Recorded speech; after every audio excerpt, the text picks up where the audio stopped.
Hola, ¿qué tal? Muy buenos días, tardes o noches. Mi nombre sigue siendo Kev y estoy muy contento de traerte el episodio número 11 de este proyecto llamado Oh My Cast. Aprovecho este capítulo número 11, entrando a una nueva decena de capítulos, para nuevamente explicar por qué hago este su proyecto y por qué estoy hablando de tantos temas tan variados, tan extraños, que son muy ajenos a la iglesia. Para empezar, creo que toda la creación de Dios, que es exactamente todo lo que vemos, en ella se inmiscuye Dios.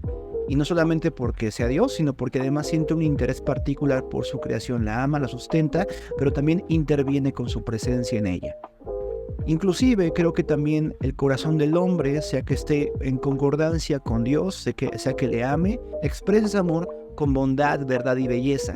Inclusive cuando lo niega es precisamente un renunciar a Dios, es un huir de Dios. Bueno, todas las noticias que vemos en internet, todos los intentos de expresar arte, belleza o denunciar el mal, son una expresión de lo que es Dios. Y por lo tanto, si tenemos un Dios que tiene un interés en lo humano y un ser humano que incluso inconscientemente tiene interés en lo divino, la iglesia, que debería ser el reflejo de Dios y buscar por sus intereses, también debería inmiscuirse en lo que quiere inmiscuirse Dios. Deberíamos replicar el corazón de Dios y sentir amor y también desprecio por aquello que Dios siente amor y desprecio. ¿Por qué cosa siente más amor dentro de su creación sino por los seres humanos? Si Dios siente tal amor, bueno, nosotros como iglesia deberíamos inmiscuirnos en cualquier área. Y he tratado temas no típicos, no que se tocan en púlpitos, como noticias de internet. He hablado de la línea 12, de la competencia por tener una estación espacial en la luna, para intentar hablar de temas bíblicos que están allí escondidos, quizás esperando a que los cristianos los saquemos a la luz. Pero también mi objetivo es platicarle esto a una audiencia más joven. Por eso, el día de hoy vamos a hablar sobre el tema de videojuegos, y quizás te causó curiosidad el título de este podcast, que es Pintura Amarilla. Y te preguntarás, ¿qué es la pintura amarilla, Kevin? Y yo te contestaré. La pintura amarilla es toda expresión visual o auditiva dentro de los videojuegos que indica al jugador que una superficie o objeto, algún aspecto del ambiente, es interactuable. Se puede, no sé, destruir un barril para encontrar artefactos, puede ser también una superficie que escalar. Y recientemente la franquicia Final Fantasy muy descaradamente mostró una superficie escalable con pintura amarilla, literalmente pintura amarilla, iluminando y mostrando que por ahí se podía subir, ¿no? Lo cual no había pasado en la franquicia. No se han vuelto tan friendly para novatos, y parece que la queja de los veteranos en la franquicia es: hey, ¿qué acaso no están diseñando para gente inteligente? ¿Por qué diseñan videojuegos para bebés, para gente torpe? Al final de cuentas, la compañía le ha valido, no le ha importado las reclamas de los boomers. Están diciendo: hey boomer, a mí lo que me interesa es el dinero, y si el dinero está en los bolsillos de los que no son tan hábiles, bueno, les pondré y gastaré toda la pintura amarilla que yo tenga. No me cansaré en poner pintura amarilla mientras ellos puedan sacar aquel billetito verde, y yo seguiré haciendo videojuegos para ellos. Es un descontento de la comunidad. Lo que también argumentan algunos desarrolladores es que la pintura amarilla, estas señas que indican al jugador el camino a seguir, siempre han existido. La única diferencia es que no te has dado cuenta. Ha habido veces en que está tan camuflada la pintura amarilla con el mismo ambiente que es difícil detectarla, pero si puedes entender fluidamente cómo seguir el videojuego, es porque está presente. Sea una luz tenue iluminando una parte del escenario, iluminando un pasillo en particular, mostrándote por medio de ítems que por ahí es, mostrándote NPCs que te indican, o flechas ya muy descaradas, brújulas, mapas que están mostrando para dónde ir. Siempre ha estado allí.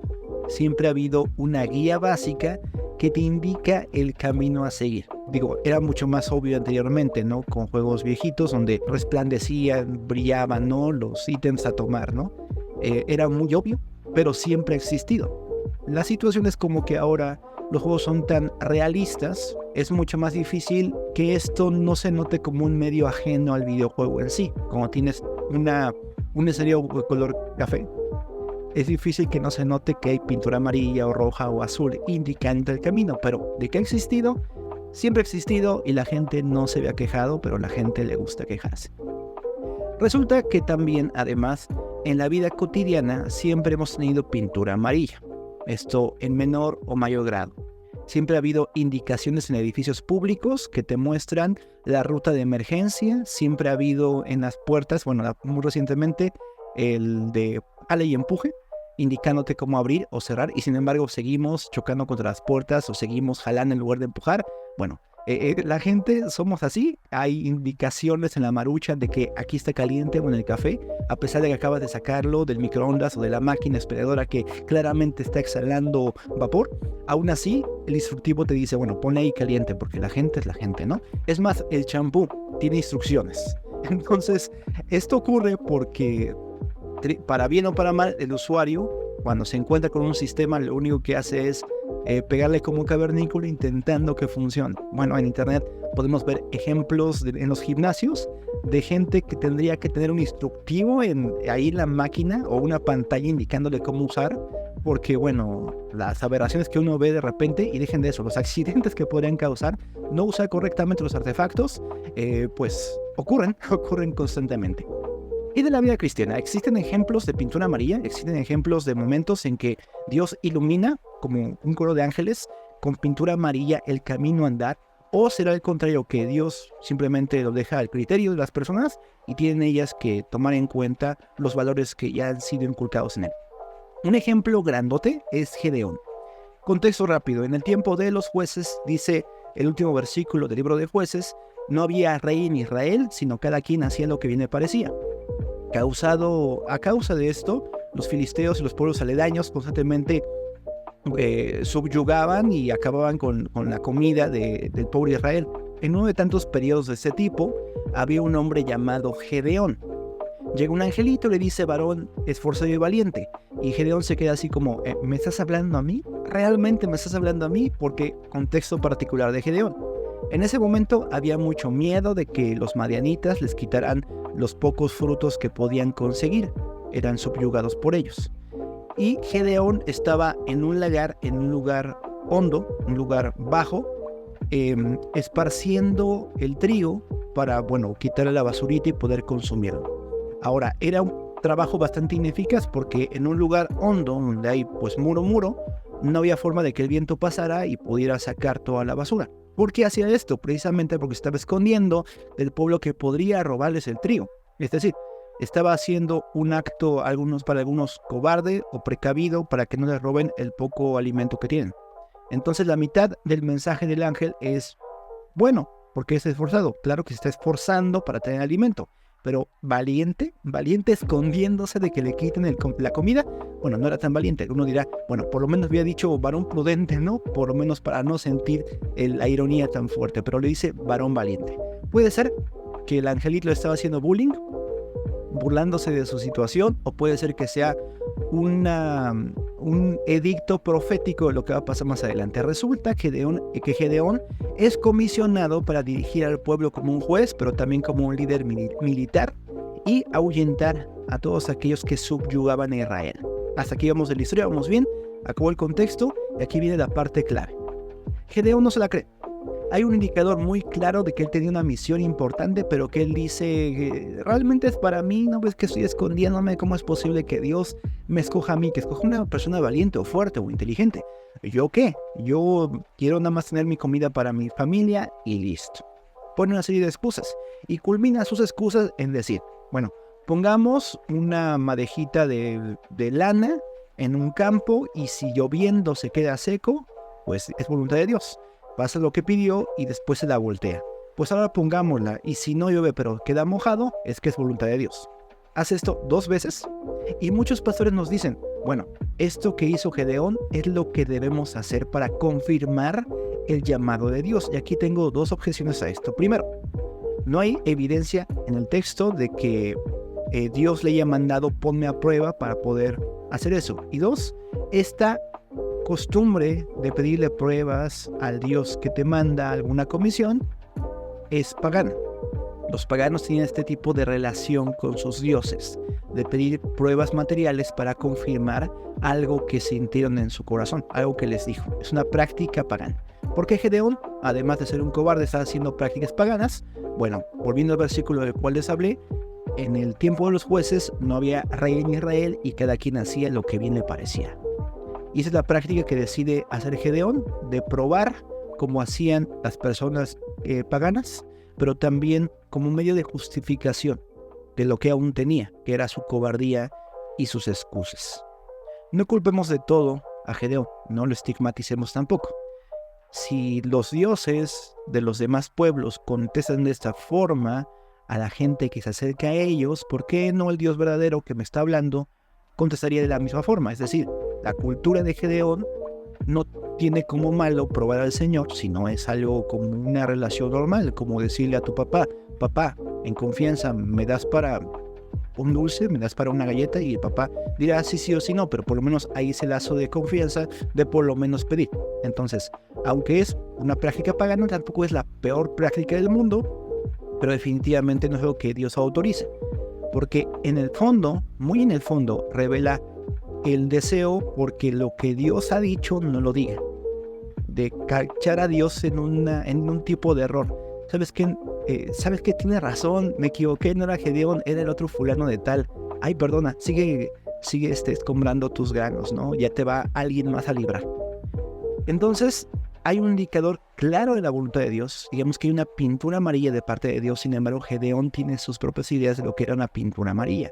Sin embargo, a pesar de que Dios no manda eso, se lo permite, dice, ok, voy a hacer como tú dices, te voy a mostrar que lo que yo digo es verdad.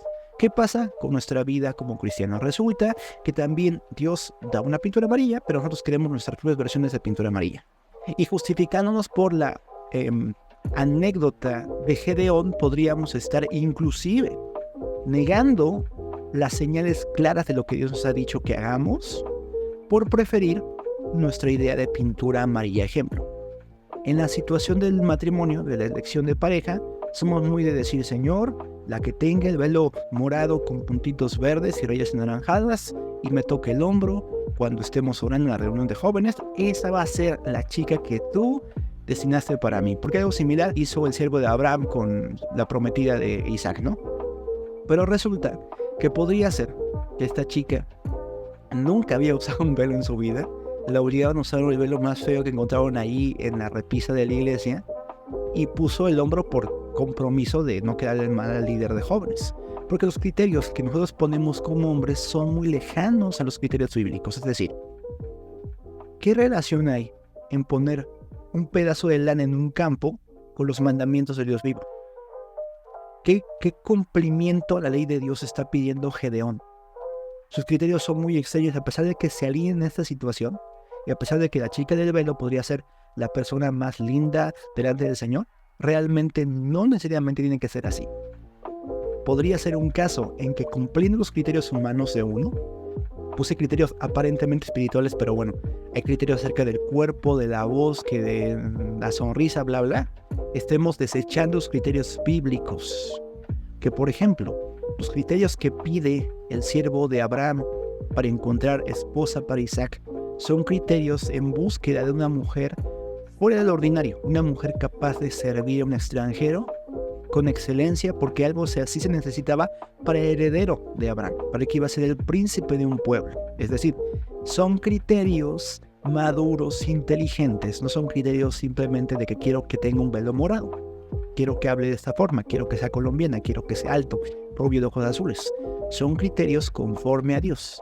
Y no estoy diciendo que esté mal tener ciertas expectativas, no está mal por sí mismo poner la bolita de lana para que sea mojada por la lluvia cuando todo esté seco, sino que despreciar los criterios bíblicos o los criterios impuestos por nuestro sentir, eso es lo peligroso. Otro gran ejemplo, en el asunto de elección de personas para ministerios. Hemos sido inculcados en las últimas décadas que los criterios tienen que ver con el sentir del pastor. Cuando yo sienta que esta persona es adecuada para el ministerio, ahí va a ser. Y no está mal del todo pedir confirmación del Señor o que nos dé la instrucción, pero ignorar deliberadamente los criterios impuestos por la Biblia, eso es lo perverso. ¿Qué criterios estoy hablando? Por ejemplo, en Hechos se narra la historia de que las mujeres de los griegos, las viudas, estaban siendo despreciadas por las mujeres de los hebreos. Y los criterios que establecen los apóstoles para elección de personas fieles para servir y quitar esta injusticia son los siguientes: que sean sacados entre el pueblo, varones llenos del Espíritu Santo, aptos para servir. No son criterios respecto a cómo me siento con ellos, cómo es su carácter en comparación con el mío. Congeniamos, somos amigos, y sin embargo los criterios que últimamente se han establecido es que también me llevo con la persona que Dios va a poner en mi ministerio. Si me llevo bien, si hay buena química, si hay buenas relaciones, es perfecto. A pesar de que sea visible que no es apto, que no hay espiritualidad en su vida, que no hay un llamado a servir. Que son criterios que Dios establece. Los criterios que Dios establece en Timoteo, en Tito, 1 y 2 de Timoteo, son criterios respecto al servicio y a la actitud visible, al carácter visible de la persona. Qué tan bueno es con su familia, si la atiende, qué pasa con ella cuando ella pasa tribulaciones, si está en una buena relación, si está casado, si tiene hijos, que lleven en orden su casa. No son criterios de lo más mundano como si tiene dinero, si me llevo bien, si es dócil para obedecer mis órdenes y mi voluntad, a pesar de que la Biblia diga lo contrario. ¿Se fijan lo peligroso que es poner en ciertos asuntos el vellón de lana en el campo para pedir prueba al Señor? Cuando Dios ya ha establecido claramente lo que ya ha establecido. Qué terrible, de hecho, podría ser. Porque cualquier otra voz que esté escuchando alrededor o que sepa cuál es tu carácter podría fingir esa prueba que tú estás poniendo. Yo quiero que sea alto, rubio y de ojos azules. Bueno, hay muchas personas esas características que no conocen de Dios y que pueden poner la mano en su hombro y tener todo lo que tú quieres externamente. Pero al tú definir criterios maduros, reales, responsables, bueno, cualquiera puede fingir tus criterios humanos. El corazón del hombre es engañoso y perverso. ¿Quién lo conocerá?, dice la Biblia. Si tú estableces criterios propios en lugar de los de la Biblia, te comparas a una persona que exige a compañías que le den ayudas o guías cuando las guías ya están allí. Solamente es de que abras bien los ojos e intentes rechazar tus propios criterios, que por sí solos, repito, te pueden llevar al fracaso. Lo más terrible es que en la vida real también hay momentos en que Dios te va a dejar sin ningún tipo de guía. No va a haber ningún tipo de resplandor que te indique que hacer en un momento clave. Y de lo único que tienes que aferrarte es de lo que ya conociste en su palabra. Lo que ya entendiste en la luz es lo que te va a ayudar en las tinieblas. Cuando pases por ese valle de sombra de muerte, que no va a tener ningún tipo de luz ni azul, ni amarilla, ni roja, el recuerdo de que Dios está abrazándote y guiándote a pesar de que no lo veas, es lo que te tiene que sostener. Y el recuerdo de los criterios que te estableció en la palabra, no de lo que tú sientas, de lo que tú clames. Esa persona no me conviene, pero pues voy a orar hasta que sienta que me conviene. Bueno, esos criterios tienen que ser desechados, porque si es de sentir, hay muchas formas de sentir para hacer que tú pienses que tu camino es el correcto.